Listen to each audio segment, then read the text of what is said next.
ፖለቲካዊ ጌም አይደለም አንድ ወይም ደግሞ ቅንጦት አይደለም ወይም ቃቃ ጨዋታ አይደለም የመኖር ያለ መኖር ጉዳይ ነው በዓለማችን 44 የሚሆኑ ሀገራት የባህር በር አልባ ናቸው በአፍሪካ ከሚገኙ 16 ሀገራት ደግሞ ኢትዮጵያ አንዷ የባህር በር አልባ ሀገር ናት የሉዓላዊ የባህር በር ባለቤት አለመሆን ለዘመናት የኢትዮጵያን ህልውና በስጋት የተከበበ ሆኖ እንዲቆይ ያደረገ ነው ይህ ጫናው እያንዳንዱ ዜጋ ላይ የሚያርፍና ዛሬ መልስ ካላገኘ ነገ የሚተርፍም ጭምር ነው የባህር በር ጦት ሸክም እያንዳንዱ የዕለት ተዕለት የዜጎች ኑሮ ላይ የሚያሳድረው ተጽዕኖ እንዴት ይታያል የሚለውን እንመልከት ተመልካቾች የምንገኘው ከአፍሪካ መዲና ትልቁ የሆነው መርካቶ ገበያ ውስጥ ነው ለዓለም አቀፍ ንግድ መተላለፊያ ትራንዚት የሚከፈለው ከፍተኛ የወደብ አጠቃቀምና የመንገድ ክፍያ አስፈላጊ የሆኑ ገቢ ዕቃዎች ዋጋ ላይ ከ20 እስከ 30% ከፍ በማድረግ ላይ ነው ይህ የባህር በር ጦት ግብር ተብሎ የተሰየመው የዋጋ ጭማሪ ኢትዮጵያ እንደ ጅቡቲ ባሉ የባህር በር ባላቸው ሀገራት ላይ ጥገኛ በመሆኗ የመጣ ነው የትራንዚት ወጪ የነዳጅ ጭማሪና በድንበር ላይ ባለው ቢሮክራሲ መዘግየት ሲደመር በአንድ መደበኛ የኮንቴነር ዕቃ ላይ ተጨማሪ ወጪን ይጨምራል ይህ ገንዘብ ዕቃው የሀገር ውስጥ ገበያ ከመድረሱ በፊት በቀጥታ የሚታከል ንጹህ የዋጋ ግሽበት ነው እንዴት ነሽ ሰላም የባህር በር በነበረን ሰዓትና አሁን የዕቃው ለውጥ ምን ያህል እንደሆነ ታውቁታላችሁ ለወደብ ኪራይ የሚከፈለውን ምን ያህል እንደሆነ ማንንም ይገነዘበዋል ይሄ የባህር በር ሄደው ባላግባብ ነው ባልሆነ መንገድ ነው ስለዚህ ያንን ሁሉ ሲጨማምር ብዙ በህዝቡ ላይ ጫና ስለሚሆን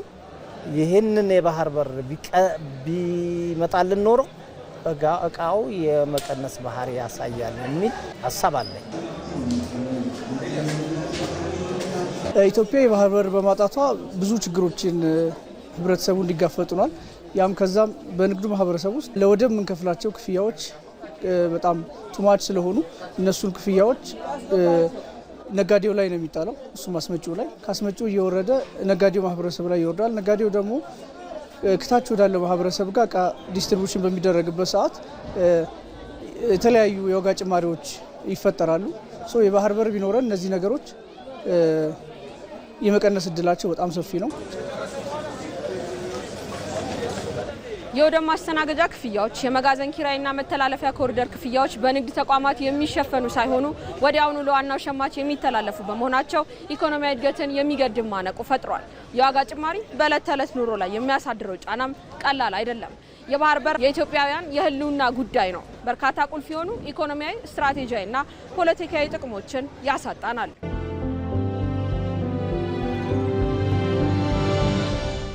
አሁን ላይ አስመጪዎች በዋነኝነት እያስቸገረን ያለው ከታች ያለውን ህብረተሰብ ደግሞ በዋጋችን በመናቀርባቸው ዋጋዎቻችን እንድንጎዳ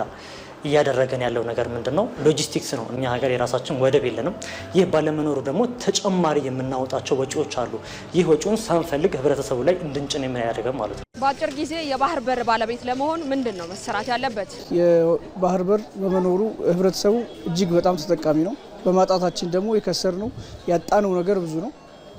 ስለዚህ የባህር በር እንዲኖረን